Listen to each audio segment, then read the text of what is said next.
하나님 말씀 사도행전 13장인데요. 말씀을 이렇게 준비하면서 제 마음에 참 무거움이 있음을 되게 됩니다. 말씀을 전하면서도 제 마음 가운데 한 구석에서는 참 무거운 마음이 있습니다. 다 아시겠지만 안타까운 그런 소식으로 인해서 그런 일들이 일어나야 될까 하는 생각에 참 하나님을 알고 믿고 그런 사람이라면은 뭐 한 번 죽는 사람에게 정해진 것이라 어쩔 수 없지만은 그러지 않고 하나님을 모르고 특별히 젊은 20대 30대 청년들이 그 할로윈 축제라는 곳에서 이태원거리에서 이렇게 압사된 것을 들으면서 상당히 제 마음 가운데 무거움이 있습니다. 어제 저녁 새벽까지는 제가 몰랐는데 아침에 아이들이 이야기하면서 그걸 들었을 때 충격 아닌 충격이 제게 왔습니다.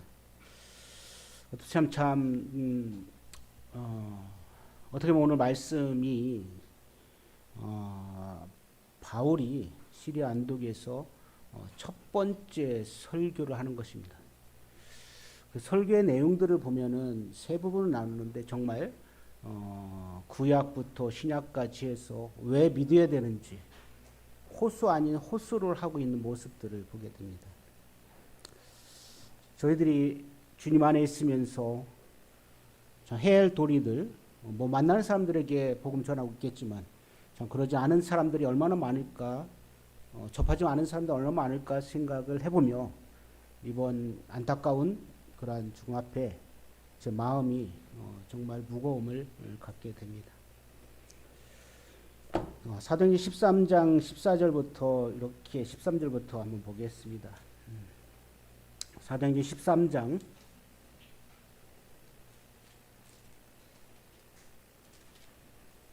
13절부터 16절까지 한번 보겠습니다. 다 같이 읽겠습니다. 시작.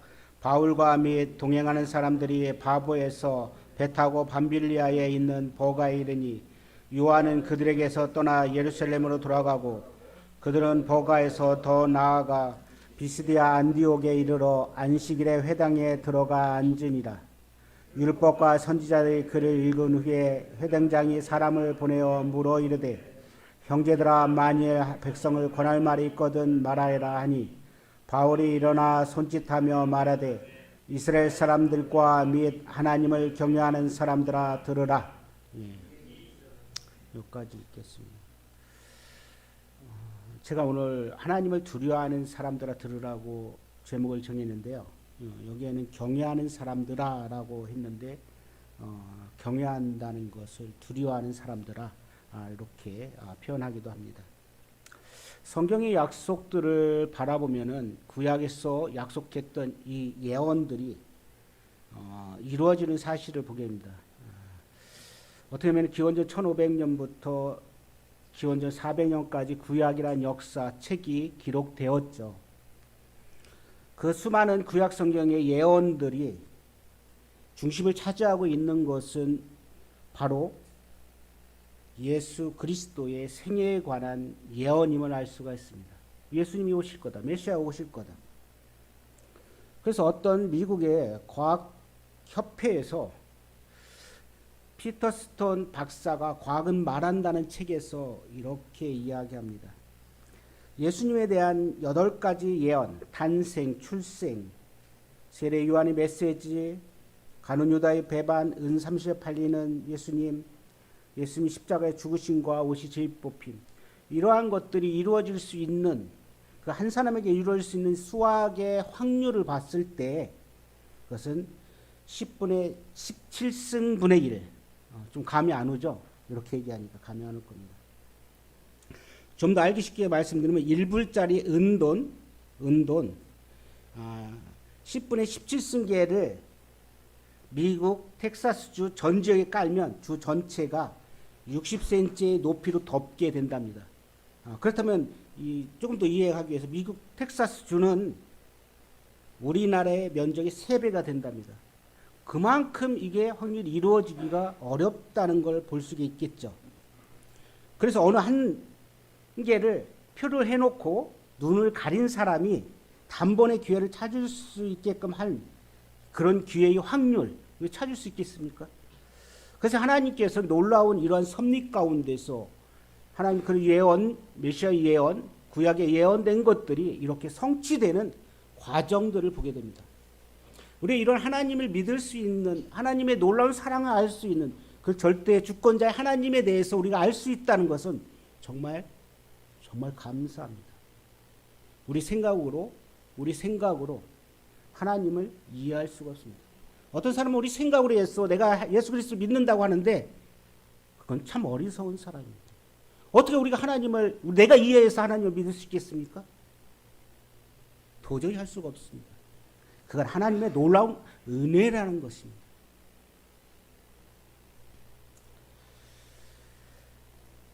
오늘 사도행전에서 이제 바울이 첫 번째 설교입니다. 설교의 중심 사상은 무엇일까요? 언약을 따라서 하나님께서 이스라엘에게 보내주신 구원자 예수 그리스도, 하나님 나라의 약속과 성취, 이 구속사적인 뿌리를 받고 있습니다. 어떻게 보면 케리그마의 선포입니다. 하나님에 대한 놀라운 선포, 이 사도 바울. 이걸 준비하면서 그러면은 저에게 첫 번째 설교를 이렇게 할 수 있는 기회가 있었을까 생각을 해봤습니다. 제가 되돌아보니까 제가 결혼하고 나서 거의 30세 때 제가 뭐 주일학교 맡고 막 그랬었죠. 근데 앞서 인도하던 형제님께서 저에게 주일 메시지의 강단을 말씀하셨습니다. 그때 제가 말씀을 전했던 것이 명확하게 뚜렷하게 제 기억에 납니다. 열왕기 하 7장 3절에서 9절 그 뒤에 있는 사마리아에 애워서 했던 나병 환자 4사람이 이제 먹을 것이 없으니까 굶어 죽을 것 같으니까 이제 아람 군대에 항복하자 하고 가니까 아람 군대가 어때요? 이 군대들이 오는 소리인 줄 알고 다 도망가 버리죠. 먹을 것이 너무 많은 거예요. 이 문둥병 4명은 자기들이 실컷 먹고 나서 그냥 끝난 게 아니라 이와 같은 것을 저 성에 있는 사람들에게 전하지 않으면 그들은 다 굶어 죽을 거다 생각을 한 거죠. 그래서 이렇게 이야기합니다. 오늘 아름다운 소식이 있는 날이거늘 우리가 침묵하고 있도다. 만일 밝은 아침까지 기다리면 벌이 우리에게 미칠 것이다. 이제 떠나 왕궁에 알리자. 엘리사가 했던 시대. 이 메시지를 제가 준비를 해서 전했던 기억이 있습니다. 영어에 대한 열망, 그렇죠? 어떻게 보면 그런 마음이 제 마음 가운데 오늘 그런 참사 가운데서 어떻든 한 영혼이라도 우리 주변에 사망의 멸망 가운데 달려가고 있는 그 영혼들에게 우리는 무거운 책임을 가지고 전해야 될 것입니다. 본론에 들어와서 이제 사도행 13장 13절부터 보면 마가 요한이라는 이 사람이 함께 복음을 전하러 가다가 이제 그는 중도에 포기합니다. 여러 설이 있습니다. 그가 중도에 포기한 이유들을 이렇게 보면은 아마 바나바의 리더십이 바뀐 거예요. 바나바가 누구예요? 삼촌이잖아요. 그렇죠? 그러니까 리더십이 바뀌니 그 마음 가운데 싫은 거겠죠. 그래서 바나바와 사울에서 구부로 떠날 때는 여기 말씀해 보면은 어떻게 해요? 바울과 및 그 동료들이라고 나오고 있습니다. 어떤 그런 마음. 또 선교 여행 자체가 힘들었을 수도 있을 것입니다. 또는 병든 바울을 책임지기 싫어서. 지금 이 곳이 어디냐면 갈라디아 쪽이에요. 그럼 갈라디아서가 처음으로 서신서 기록된 거죠. 어떻게 보면은. 갈라디아 4장 13절에는 이 바울이 자기의 육체의 연약함, 그 자기 아픔을 이야기하고 있습니다. 내가 처음 육체의 약함으로 말미암아 너에게 복음 전한 것을 너희가 아는 바다라고 이야기하고 있습니다. 그리고 비스디 안디옥을 가는 길이 너무 험악하기 때문에 아마 그는 포기할 수 있다. 이곳에 타우루스 산맥이 있습니다. 3,767m. 그 산을 넘어가요. 강도도 있고 그러니까 그런 위협 가운데. 제가 터키 갔을 때 그 언덕을 그 산을 넘어가는데 거의 2시간, 3시간 걸린 것 같아요. 엄청 길어요. 높고. 오늘 사도 바울의 설교에서 정말 훌륭합니다. 저는 이 사도 바울의 이 설교만 볼 게 아니라 어떻게 보면 그 앞에 사도행전 2장에서 있는 누구의 설교와 비슷할까요? 베드로 오순절 설교가 비슷합니다.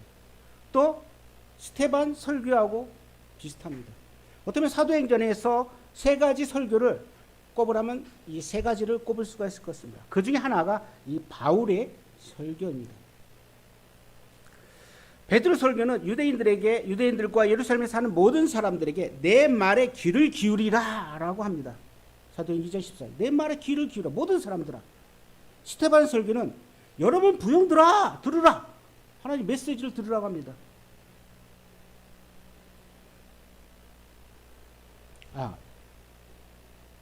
바울의 설교입니다. 바울의 설교를 3가지로 나눌 수 있습니다. 하나님의 경외하는 사람들아 들으라. 두려운 사람. 그 2번째 형제들아 들으라. 3번째 형제들아 너희가 알 것은 하면서 이야기합니다. 그래서 오늘 대지가 3 부분으로 나눌 수가 있습니다. 바로 첫 설교에서 예수님에 대한 그냥 구약에 대한 예언의 메시지를 이야기하고 있습니다. 저는 이 말씀을 보면서 비시디아 안디옥에 가서 안식일 회당에 가서 말씀을 듣고 전하는 걸 보게 됩니다. 이 바울과 바나바는 그들의 목적은 뭘까요? 영혼들에 대한 관심이 있었다는 것을 보게 되죠. 그래서 그들이 모인 곳 가운데서 회당 가운데서 하나님 말씀을 전하는 것. 이 15절은 율법과 선지자의 글을 읽은 후에 회당장이 이렇게 제안을 합니다. 회당장들, 이런 복수죠. 한 사람이 아니고. 어떻게 보면 신명기 4장 25절과 46절 토라와 사무엘하 7장 6절에서 있는 이 말씀들을 아마 읽지 않았나 생각이 되어집니다. 그러면서 이야기합니다. 누가 여기에서 하나님 말씀을 전할 사람이 있습니까? 라고 이야기하죠. 그 중에 해당자의 누구에게? 바울에게 바울이 일어나서 하나님 말씀을 전하는 거게 됩니다. 어떤 상황들이 어떤 일이 일어날지 모르지만 그는 일어나서 하나님 메시지를 전달합니다. 그 메시지는 정말 훌륭하죠. 저희가 다 안 읽어봤지만 그 메시지 안에 이스라엘의 민족을 구원하고 택한 것과 그리고 메시아를 보내겠다고 약속하신 것과 이 메시아가 오신 후의 메시지와 그 후에 이 메시아가 당신들을 구원하기 위한 그분이다. 그분은 죽었지만 썩임을 당치 않고 부활하셨다. 복음의 메시지가 안주 들어있는 것입니다. 우리는 이것만 봐도 이 말씀만 우리가 다 알아도 하나님 말씀을 전하는 데는 손색함이 없을 것입니다.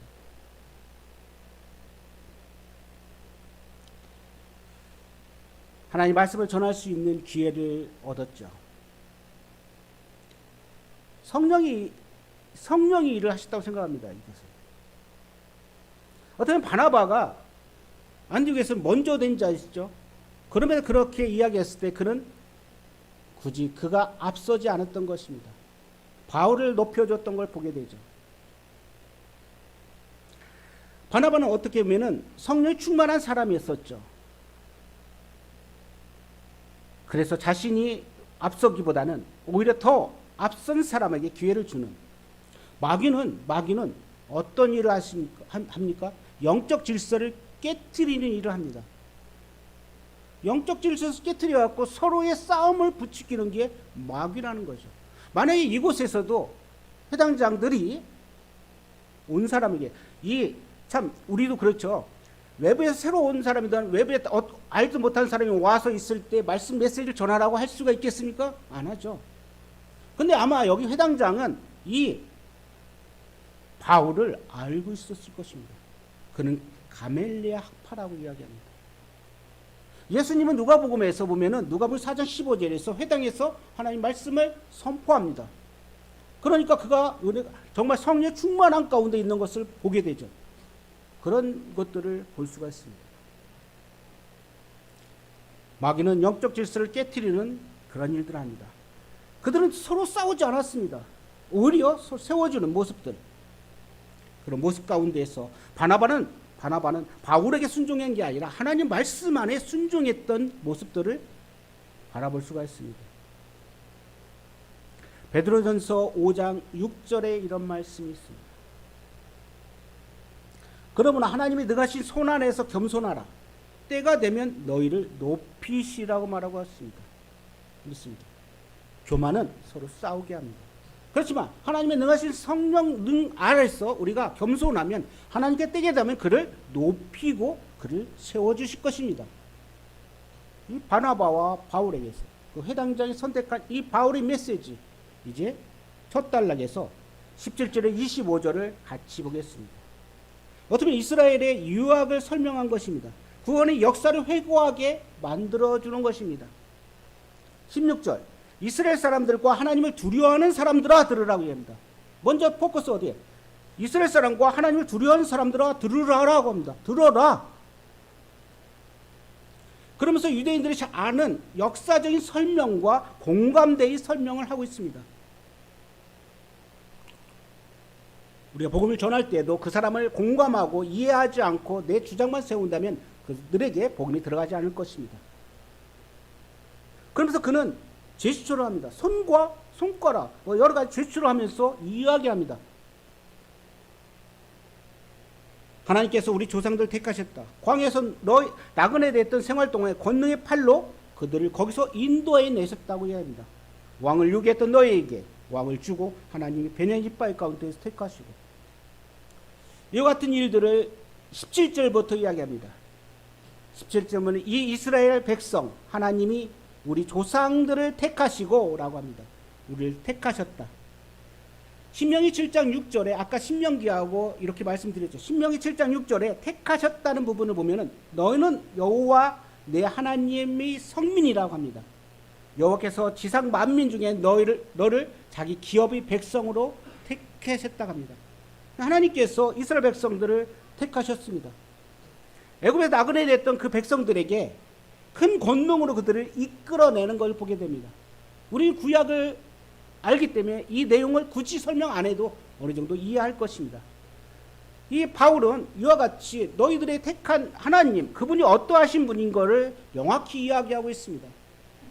우리가 죄사함만, 예수 그리스도 이런 분이라고 죄사함만, 당신 죄를 사했습니다 라고 믿기만 하면 구원받습니다 라고 한 게 아니라 하나님이 어떠하신 분인지를 먼저 알려주면서 그분이 이러한 분이라는 것을 먼저 그가 믿도록 하는 게 우선일 것입니다. 하나님이 놀라우신 분입니다. 18절 광야에서 약 40년간 그들이 소행을 참으셨습니다. 그는 인내하시고 참으시는 하나님이십니다. 그들이 잘못했지만, 그들이 이스라엘 백성들이 하나님을 원망했지만 하나님께서는 참으시는 하나님이십니다. 19절에 보면 가나안 땅에서 7 족속을 멸하시고 그 땅을 기업으로 주시기까지 약 450년간이라고 합니다. 애굽에 400년 살았고 광야에 40년 살았고 사사시대에 10년을 살았다고 생각하면 450년이라는 기간을 우리는 이해할 수 있을 것입니다. 20절에 보면 그 후에 선지자 사무엘 때까지 사사를 지었습니다. 이 사사들이 뭐 했냐? 어떻게 보면 사도행전 3장 24절 한번 볼까요? 사도행전 3장 24절.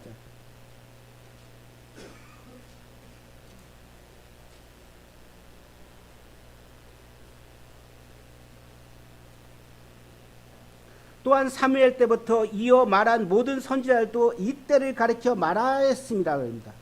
이때를 가리켜 말하였느니라. 어떻게 보면 이 말씀 예수님의 죽음과 부활에 대한 예언을 그들도 이야기한 것일 것입니다. 우리가 구약에서 계시에 대한 말씀을 다니엘서나 에스겔서만 이야기하지만 그러지 않은 성경이 있습니다. 역대기서도 아주 이루어지지 않은 하나님 말씀이 있습니다.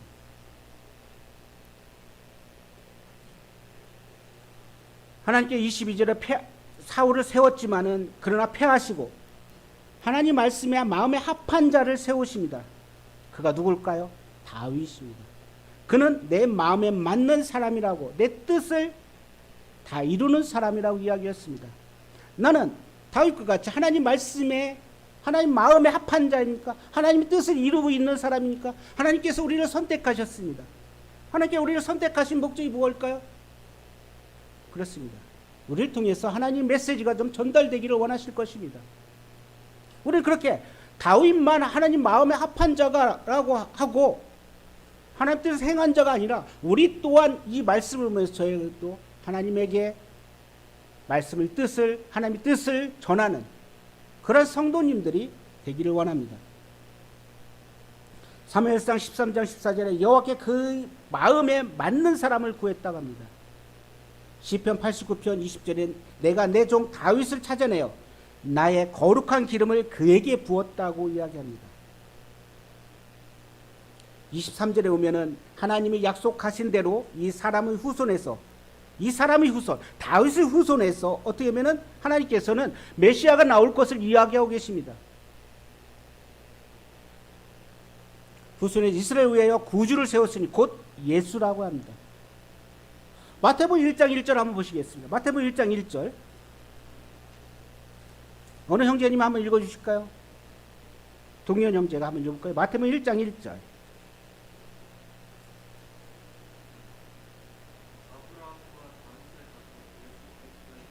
그렇습니다. 아브라함과 다윗의 자손 예수 그리스도, 다윗을 통해서 오겠다는 것을 성취하고 있습니다. 그래서 다윗을 그를 후손을 통해서 이스라엘 위에서 구주를 세웠으니 곧 예수라고 이야기하고 있습니다. 그러면서 누구를 이야기할까요? 세례 요한을 이야기하고 있습니다. 세례 요한이 먼저 회개세를 하고, 근데 세례 요한은 자기는 예수 그리스도에 대해서 내가 신발끈조차도 풀 수 없는 어떤 주석의 사람은 이렇게 합니다. 주석가는 종들도 신발끈을 묶어주지 않는데 종도 하지 않는 일을 내가 어떻게 그와 같은 일들을 할 수 있겠습니까? 하나님 그리스도의 놀라운 그분 앞에 나는 아무것도 할 수 없다는 것을 이야기하고 있습니다. 바울은 구약 말씀을 인용하면서 메시지를 전달하고 있습니다. 출애굽 사건, 광야의 40년 사건, 사사들과 사무엘의 사건, 사울 왕을 세운 사건, 그리고 하나님 마음에 맞는 다윗을 세우신 사건, 이 놀라운 사실은 베드로도 바울도 구약의 흐름을 명확하게 깨뜨리고 있었습니다.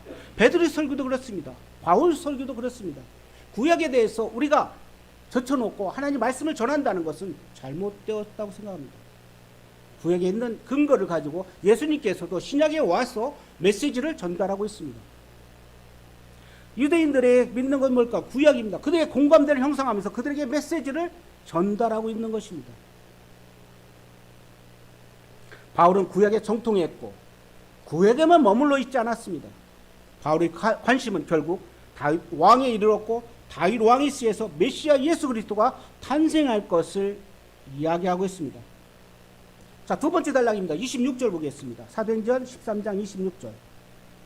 형제들아, 아브라함의 후손과 너희 중 하나님을 경외하는 사람들아 라고 이야기했습니다. 다시 패턴을 바꿨습니다. 좀 더 친근하게 나가고 있는 모습을 보게 됩니다. 형제들아 라고 이야기하고 있습니다. 좀 더 친근하게.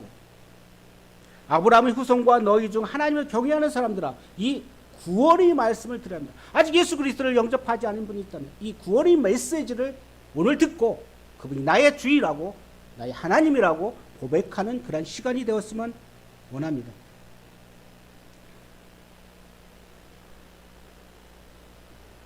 (28절) 보겠습니다. 죽일 죄를 하나도 찾지 못했다고. 예수를 정죄했습니다. 그 앞에 누가? 예루살렘에 사는 자들과 그들이 관리들이.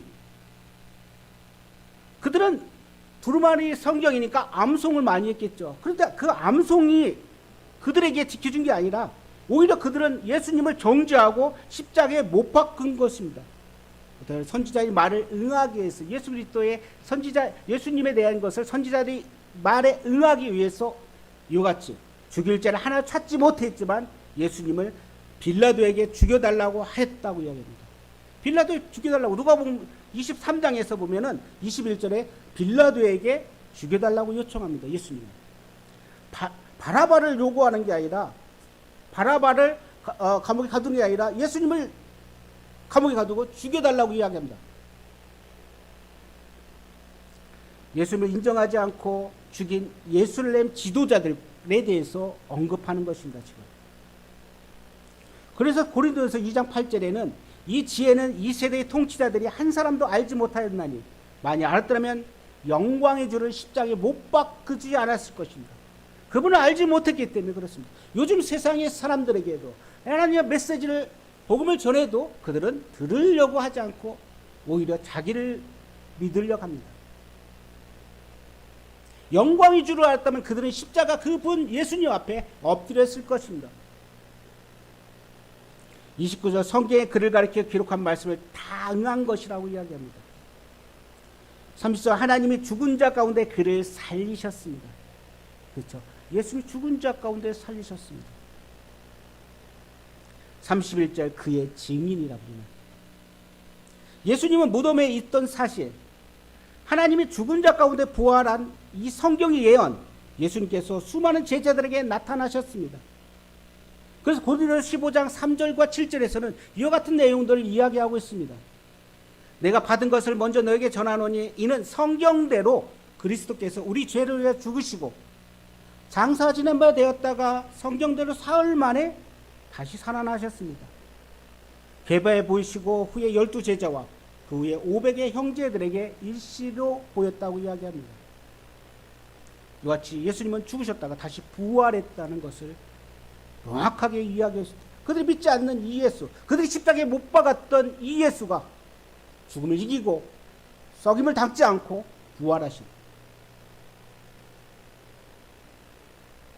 그리고 33절에 보면은 곧 하나님이 예수를 일으키사 우리 자녀들에게 이 약속을 이루게 하셨다 함이라 하면서 시편 2편 7절을 이렇게 인용합니다. 너는 내 아들이라 오늘 너를 낳았다 합니다. 근데 이게 무슨 지금 부활하고 무슨 상관이 있을까요? 부활하고 상관이 있습니다. 지금 부활의 메시지를 전하고 있는데 지금 시편 2편 7절을 인용하고 있습니다.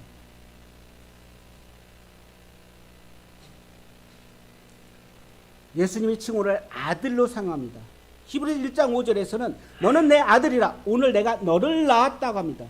히브리서 5장 5절에서는 너는 내 아들이니 내가 오늘 너를 낳았다. 예수를 일으켰다는 이 부활의 의미를 여기서 담고 있습니다. 그래서 로마서 1장 4절에서는 죽은 자 가운데를 부활하사 능력으로 하나님의 아들로 선포됐습니다. 너는 내 아들이라 너를 낳았다. 오히려 부활의 의미를 여기 담고 있다는 것입니다.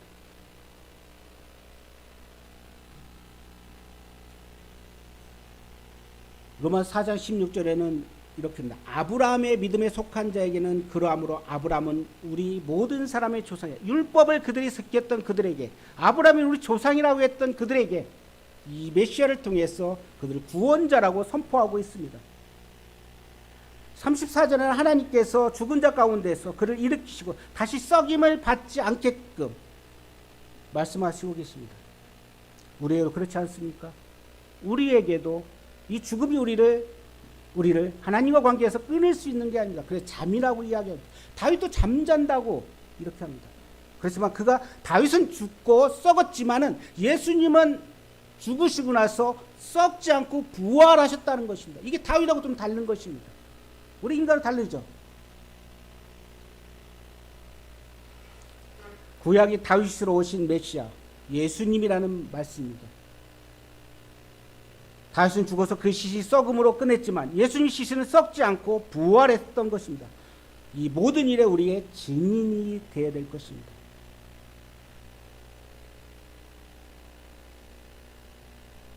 세 번째, 이제 청중들에게 회개의 촉구를 이야기합니다. 38절입니다. 사도행전 13장 38절. 그러므로 형제들아 너희가 알 것은 이 사람을 힘입어 죄사함을 너희에게 전하는 이것이다. 형제들아 이야기하면서 이렇게 한다. 너희를 회개하라고 촉구합니다. 누구를 힘입어서? 이 사람을 힘입어서 죄사함을 너희에게 전한 것이다. 예수 그리스도를 통해서. 39절 또 모세의 율법으로 너희가 의롭다 하심을 얻지 못하던 모든 일에 율법으로서는 도저히 의롭게 될 수가 없습니다. 이 사람을 힘입어야 합니다. 그게 누굴까? 예수 그리스도를 믿는 자마다 의롭다 하심을 얻을 것이라는 겁니다. 종교 너희가 믿고 있던, 너희가 생각했던 그 율법들, 그게 너희를 의롭게 하는 게 아니라 이 예수 그리스도, 그분은 이 구약에서 메시아들이 예언했던 그 메시아가 이 땅 가운데 오셨고, 여러분들이 죄의 문제를 해결하기 위해 죽으셨다가 다시 부활했어. 썩임을 닦지 않았고 부활하셨다. 그를 믿는 자마다 어떻게 영생의 소망이 있다고 강조하고 있습니다. 어떻게 친히 믿는 자에게 주신 하나님의 복입니다. 사도행전 10장 43절에서는 이렇게 합니다. 그를 믿는 사람들이 다 그 이름을 힘입어 죄사함을 받는다고 합니다. 로마서 1장 16절에서는 이 복음은 모든 믿는 자들에게 주시는 하나님의 능력입니다. 로마서가 너무나 놀라운 것입니다. 이 복음, 이 의는 모든 믿는 자들에게 주시는 하나님의 의입니다. 그래서 예수님은 율법의 마침이 되셨습니다. 이 믿지 않는 사람들, 40절입니다. 그런즉 너희는 선지자들을 통하여 말씀하신 것이 너에게 미칠까 삼가라. 41절 일렀을 때 보라 멸시하는 사람들아 너희는 놀라고 멸망하라. 내가 너희 때를 당하여 한 일을 행할 것이니 사람이 너희에게 일러줄지라도 도무지 믿지 못할 일이라. 엄중한 경고를 했습니다. 너희들이 믿지 않으면 너희들에게 당할 일을 이야기합니다. 바울은 청중들의 주의 깊게 경계하라고 합니다. 블레페테라고 합니다. 블레페테. 그래서 선지자들의 경고한 대로 심판이 떨어지지 않도록 유의하라고 합니다. 이 단어는, 경계하라는 블레페테라는 단어는 종말 때에 나오는 단어의 의미입니다. 그래서 누가복음 21장 8절에 미혹받지 않도록 주의하라, 경계하라. 그리고 마태복음 24장 4절에 사람의 유혹을 받지 않도록 주의하라, 마지막 때. 마가복음 13장 5절에서 너희가 사람의 유혹을 받지 않도록 주의하라고 합니다. 사도 바울은 구원이라는 하나님의 위대한 제안을 거절할지라도 모르는 사람들을 향해서 엄숙하게 경고의 메시지를 전하고 있습니다. 거절한 자들은 장차 받을 하나님의 영원한 심판이 내포되었다는 것입니다. 그렇습니다. 하나님 말씀이 복음이 전해졌음에 불구하고 믿지 않는 것은 그들에게 어때요? 영원한 심판이 분명히 있음을 우리가 알고 있잖아요. 그렇지 않은가요? 그렇기 때문에 우리가 전하는 것입니다. 이 바울도 그 같은 것을 알고 있었습니다. 그렇기 때문에 그들이 안타깝기 때문에 이 메시지를 전하는 것입니다. 그래서 바울은 이 하박국 선지자를 통해서, 하박국서를 통해서 1장 5절을 통해서 마지막 경고하는 거죠. 너희는 여러 나라를 보고 또 보고 놀라고 또 놀랄지어다. 너희 생전에 내가 한 가지 일을 행할 것이라. 누가 너희에게 말할지라도 너희가 믿지 아니하리라. 하나님 말씀을 마음에 두지 않는, 믿지 않는 사람들에 대한 심판에 대한 엄한 경고. 어떤 하박국은 이 민족에게 바벨론에게 일어날 것, 심판, 이스라엘에게 예정된 것을 이야기하면서 촉구하고 있습니다. 피어 마이어라는 사람이 이렇게 합니다. 하나님을 믿지 않는 사람들을 이렇게 묘사합니다. 비웃는 사람이라고 합니다. 비웃는 사람. 이 세 번역에 보면 41절에 이렇게 나옵니다. 보아라 너희 비웃는 자들아 라고 합니다. 우리 성경에는 보라 멸시하는 사람들아 라고 하지만 세 번역에 어떻게 하면 보아라 너희 비웃는 자들아 놀라고 망하여라. 내가 너희 시대에 한 가지 일을 행할 터인데 그 일을 누가 너희에게 말하여 줄지라도 너희는 도무지 믿지 않는다. 말을 해도 도무지 믿지 않는 너희들에게 경고의 메시지를 합니다. 지금도 우리는 경고의 메시지를 사람들에게 전하고 있습니다. 듣지 않아요. 소돔과 고모라가 멸망하기 전 이제 하나님께서 죄악이 팽배함으로 이제 소돔과 고모라를 멸하겠다고 선언하십니다. 아브라함은 기도합니다. 의인 50이 없어서, 45가 없어, 40명이 없어, 30이 없어, 20이 없어서, 10명이 없어서 그렇게 내려가죠. 정작 구원은 몇 명이 받을까요? 3명. 그때 이 노새 사위들이 있다고 합니다. 노새 사위들에게 이제 멸망할 거라고 이야기했을 때 그 노새 사위들은 뭐라고 했을까요? 농담으로 얘기했어요. 농담으로.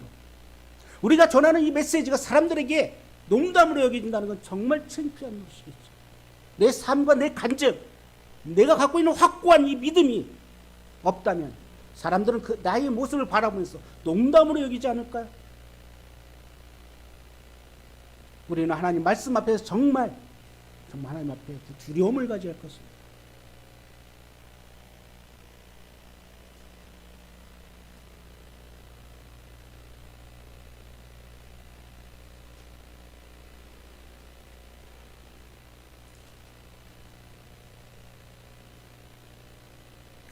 베드로전서 3장 15절을 같이 한번 읽겠습니다.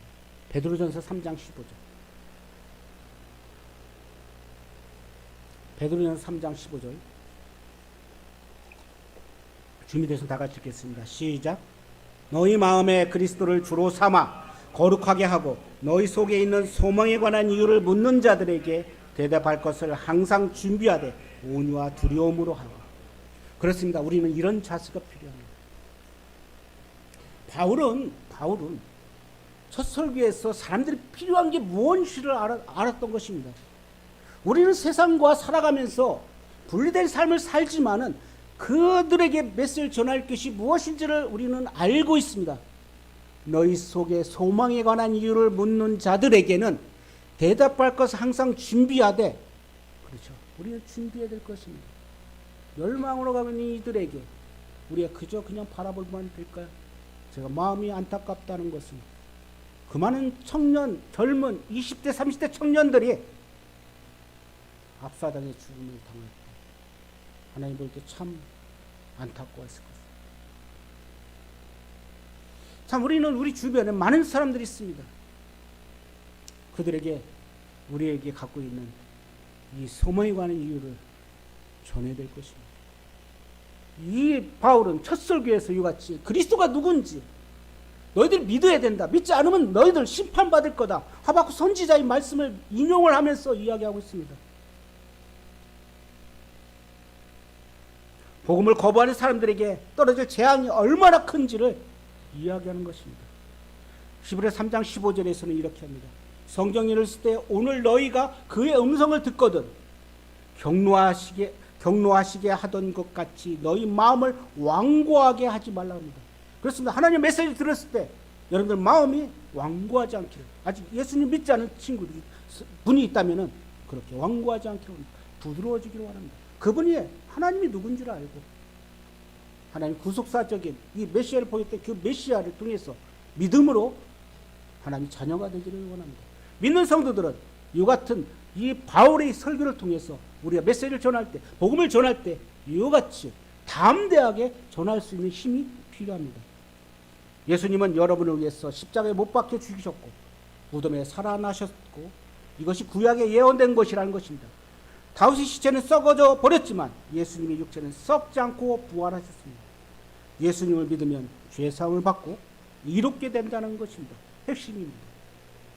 그래서 38절 이 사람을 힘입어 죄사함을 받으라고. 이 사람을 힘입어 죄사함을 받으라. 39절 이 사람을 힘입어 믿는 자마다 의롭다함을 얻을 이것이다 라고 이야기합니다. 예수님을 믿으라. 그는 죽은 분이 아니다. 이분은 구약에 약속된 메시아 하나님의 아들이다. 이분은 죽었지만 죽지 않고 다시 살아난 분이다. 이 예수를 너희가 믿으면 구속 곧 죄사함을 얻을 것이고 하나님의 자녀가 될 것이라고 분명히 말합니다. 42절에 이 바울의 설교 앞에서 이 사람들은 뭐라고 했을까요? 회중의 대다수 사람들은 바울의 말에 큰 관심을 보였습니다. 전에 들었지만 이와 같은 감명을 자기에게 준 것이 없습니다. 이런 메시지를 많은 들었지만 이렇게 감명을 준 메시지가 없었던 것입니다. 그들은 새로운 말씀에 대해서 더 알기를 원했으며 다음 안식일에도 같은 주제로 더 많은 말씀들을 우리에게 전해주기를 원했습니다. 그런데 반대로 시기하는 사람들이 있었습니다. 빨리 떠나라고 하는 사람들이 있었습니다. 그들이 지도자들. 사도행전 2장 37절에 베드로의 오순절 설교 때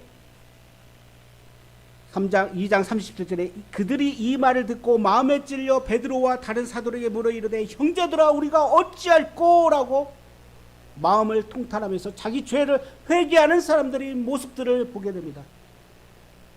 40절 이 여러 말로 확증하여 가로되 너희가 이 패역한 세대에서 구원을 받으리라. 그 말을 받은 사람들은 세를 받으며 이날의 신도가 3천이 더했습니다.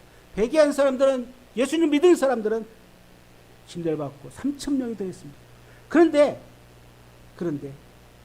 사도행전 7장 54절에서 스테반의 설교에서 동일하게 말씀을 들었던 사람들의 마음은 어떨까요? 7장 54절 그들이 이 말을 듣고 마음의 찔림은 똑같았습니다. 그를 향해서 이를 갈았습니다. 마음에 찔렸는데 뭐야?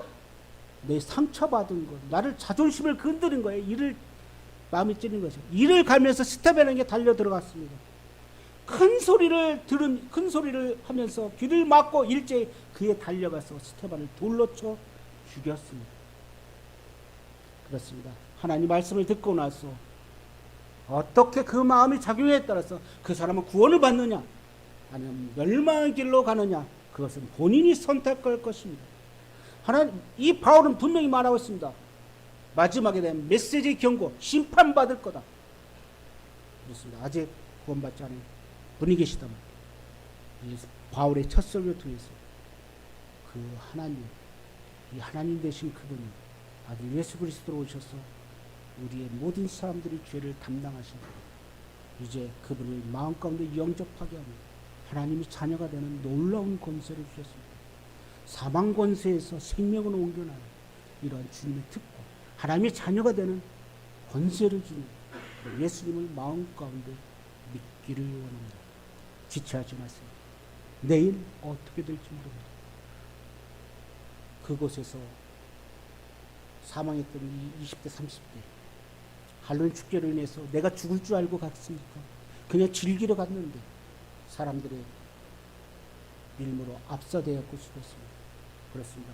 오늘 이 순간 예수님을 마음가운데 영접 않았다면 예수님을 마음가운데 영접하고 그분이 나의 주인이라고 고백하시고 내일 어떻게 될지 모릅니다. 기도하고 마치겠습니다. 감사하신 아버지 하나님, 오늘 바울의 첫 설교를 통해서 주님, 저희들에게 무거운 짐을 또 주님 갖게 됩니다. 세상을 향해서 하나님 말씀을 선포했던 이 바울, 예수 그리스도 하나님이 누구시고 또 이스라엘이 이끌었던 하나님, 그 하나님이 예언대로 메시아 예수 그리스도를 이 땅 가운데 보내실 뿐 아니라 그 예수 그리스도 통해서 믿는 자마다 이제 영생의 소망을 갖게 하셨고, 예수님은 죽으셨다가 죽음으로 끝난 게 아니라 다시 부활하시고 많은 사람들에게 보여주셨습니다. 주님, 하나님 말씀을 듣는 아직 예수님 믿지 않은 영혼이 있다면 그 마음이 완악해지지 않고 하나님 말씀을 그 마음 가운데 이 순간 받기를 원합니다. 그래서 하나님의 놀라운 자녀로 권세를 받는 그러한 자녀가 되기를 원합니다. 특별히 이 할로윈 축제를 통해서 이태원에 가서 젊은 많은 사람들이 죽은 것을 보면서 지금 저희들에게도 이제 저희들 주변에 있는 사람들에게 하나님의 복음을 전하는 그러한 전령자로 하나님이 전하는 그러한 일꾼으로 주님, 저희들이 더 한 걸음 더 나아가기를 원합니다. 동성교회 젊은 청년들이 이와 같이 바울과 같은 그러한 청년들이 이 교회 가운데 일어나기를 원합니다. 예수 그리스도로 감사하며 기도했습니다. 아멘. 감사합니다.